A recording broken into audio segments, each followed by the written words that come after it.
بسم اللہ الرحمن الرحیم۔ پیچھے ہم نے حدیث کی اقسام پڑھی تھی۔ حدیث کے ہم تک پہنچنے کے لحاظ سے حدیث کی 4 قسمیں تھیں، متواتر اور مشہور اور عزیز اور غریب۔ اب یہ قوت اور ضعف کے اعتبار سے خبر واحد کی قسمیں، کس اعتبار سے؟ قوت اور ضعف کے اعتبار سے۔ یہی جو خبر واحد جو پیچھے گزری ہے، یعنی مشہور حدیث اور مشہور اور عزیز اور غریب، جنہیں خبر واحد کی قسمیں قرار دیا تھا، ان میں سے کون سی قوی ہیں، کون سی ضعیف ہیں؟ ان میں سے ان کی آگے قسمیں ہیں قوت اور ضعف کے اعتبار سے حدیث خبر واحد کی اقسام۔ پیچھے کیا تھا؟ حدیث کے ہم تک پہنچنے کے لحاظ سے دو قسمیں بیان کی تھی، متواتر اور خبر واحد۔ خبر واحد کی آگے 3 قسمیں تھیں۔ وہ جو خبر واحد کی 3 قسمیں تھیں نا، ان کی آگے قوت اور ضعف کے اعتبار سے 2 اقسام ہیں، مقبول اور مردود۔ مقبول اور مردود۔ مقبول جس کو قبول کر لیا جائے، وہ خبر جس کی خبر دینے والے کا سچا ہونا غالب اور راجح ہو۔ خبر دینے والے کا سچا ہونا، صدق غالب اور راجح ہو۔ اس حدیث کا حکم یہ ہے کہ اس سے استدلال کرنا اور اس پر عمل کرنا واجب ہے۔ وہ خبر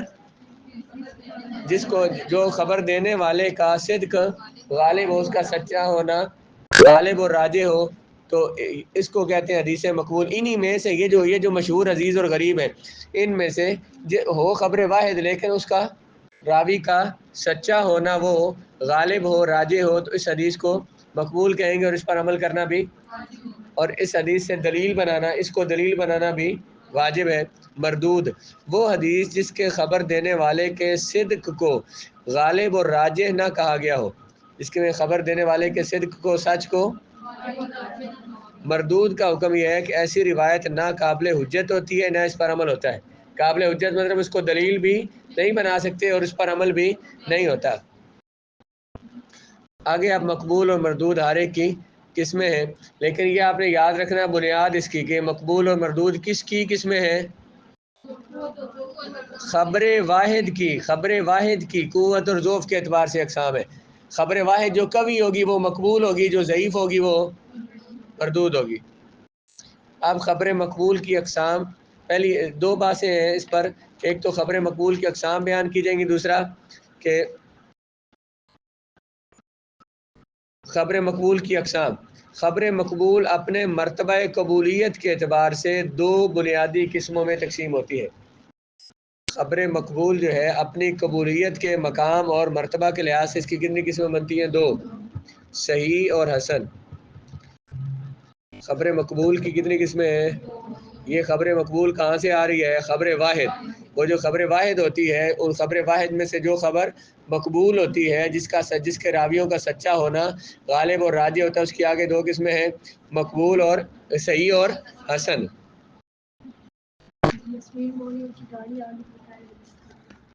ابھی بٹھا ہوں۔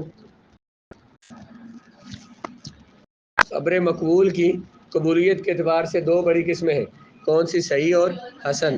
پھر ان کی آگے پھر 2 قسمیں، صحیح کی بھی 2 قسمیں اور حسن کی بھی، صحیح لذات ہی اور صحیح لغیر ہی، اور حسن کی بھی 2 قسمیں، حسن لذات ہی اور حسن۔ مقبول کی جو 4 قسمیں وہ کیا ہیں؟ صحیح لذات ہی اور صحیح لغیر ہی، اور حسن لذات ہی اور حسن لغیر ہی۔ صحیح لذات ہی، صحیح جو ہے نا، یہ سقیم کے مقابلہ میں ہے۔ صحیح کہتے ہیں صحت مند کو، سقیم کہتے ہیں بیمار کو۔ صحیح کا مضاد کیا ہوتا ہے؟ سقیم۔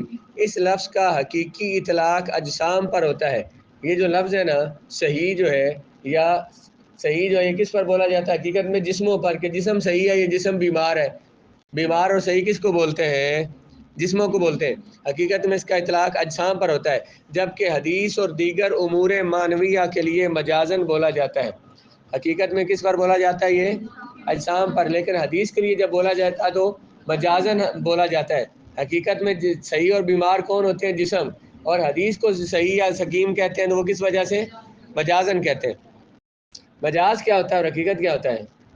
اصول فقہ میں پڑھا ہوگا آپ نے۔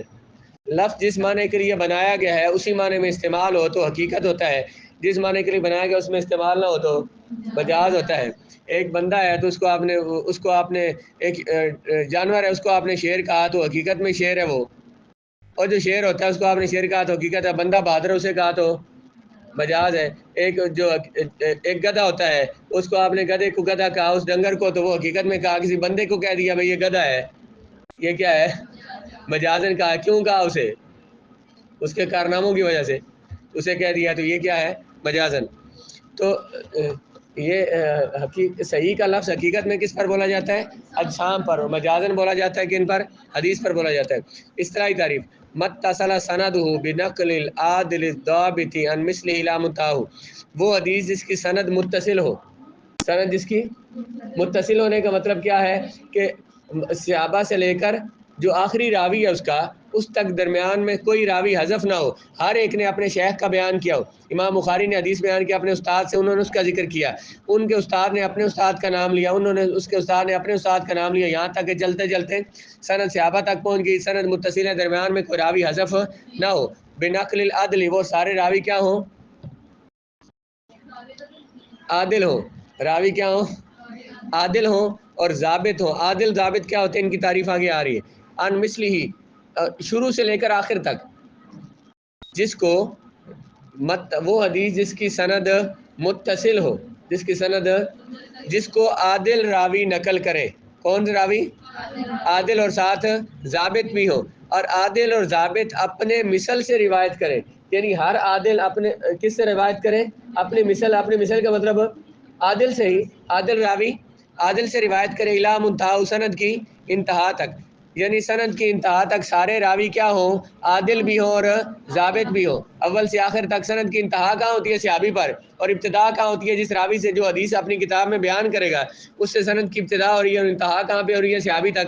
تو راوی کی ابتدا سے لے کر انتہا تک سند میں ہر راوی کیا ہو؟ عادل بھی ہو اور ضابط بھی ہو. سند کا متصل ہونے سے مراد یہ ہے کہ اس کے راویوں میں سے اول سے آخر تک ہر ایک نے اپنے استاد سے براہ راست حدیث لی ہو اور سند میں اس کا ذکر کیا ہو، کوئی اپنے شیخ کو حذف نہ کرے. راویوں کا عادل ہونا. عادل ہونے کا معنی کیا ہے؟ کہ سارے راوی جو ہے، سارے راوی مسلمان، عاقل، بالغ ہوں، فاسق و فاجر نہ ہو، اور خلاف اخلاق بری باتوں سے بچتے ہو، جو عام طور پر جن کو برا سمجھا جاتا ہے ان سے بھی بچتے ہو. مسلمان اور عاقل، بالغ ہوں، نیک ہوں اور خلاف اخلاق باتوں سے بچتے ہوں. راویوں کا ضابط ہونا. ضابط ہونے کا معنی کیا ہے؟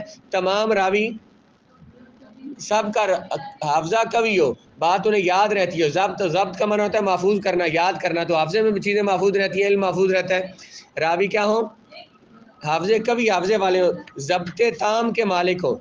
ضبط تام کا معنی، ضبط کا کیا ہوتا ہے؟ محفوظ کرنا. تام مکمل طور پر حدیث کو محفوظ کر سکتے ہو، لکھ کر بھی اور ذہن میں بھی.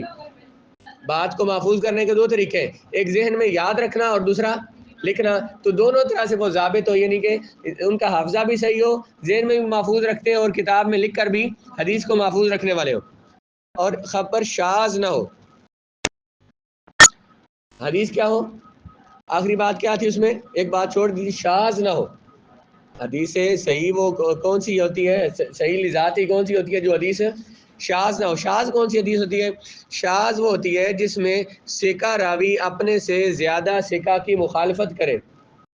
ایک ثقہ کسے کہتے ہیں؟ قابل اعتماد راوی، عادل راوی جو ہے اپنے سے زیادہ عادل راوی کی مخالفت کرے تو اسے کیا بولتے ہیں؟ شاذ.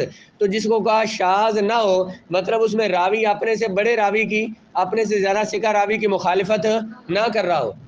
صحیح وہ حدیث ہوتی ہے جس کے راوی عادل ہو، ضابط ہو. شاذ نہ ہو مطلب راوی اپنے سے زیادہ صحیح راوی کی مخالفت نہ کر رہا ہو، اور حدیث میں کوئی مخفی علت بھی نہ ہو. علت کہتے ہیں ویسے بیماری کو. حدیث میں آخری کیا ہے؟ معلول نہ ہو، یعنی وہ روایت معلول نہ ہو، یعنی اس میں کوئی ایسی مخفی علت نہ ہو، ایسا مخفی عیب نہ ہو جس کی وجہ سے حدیث کے صحت پر حرف آتا ہو. اس میں کوئی ایسا مخفی عیب، کوئی علت نہ ہو جس کی وجہ سے حدیث کے صحیح ہونے پر اعتراض ہوتا ہو، جس میں حدیث میں کوئی عیب لازم آتا ہو. وہ جو مخفی علتیں ہیں وہ ماہر محدثین جانتے ہیں کہ وہ کون سی علتیں ہوتی ہیں جن کی وجہ سے حدیث کی صحت پہ اعتراض لازم آتا ہے. تو یہ حدیث صحیح کی تعریف تھی، اور حدیث صحیح کے لیے جو شرطیں بیان کی ہیں ان کی وضاحت کی ہے کہ وہ کون کون سی ہوتی ہے. صحیح ذاتی کون سی ہے؟ اس کی سند متصل ہو، اس کے راوی عادل ہو، ضابط ہو، اول سے آخر تک راوی عادل ضابط ہو، اور وہ حدیث شاذ نہ ہو اور معلول بھی نہ ہو، یعنی اس میں کوئی راوی اپنے سے زیادہ ثقہ راوی کی مخالفت بھی نہ کر رہا ہو، اور اس میں کوئی مخفی عیب بھی نہ ہو، جس کی وجہ سے حدیث پر اعتراض کیا جاتا ہے۔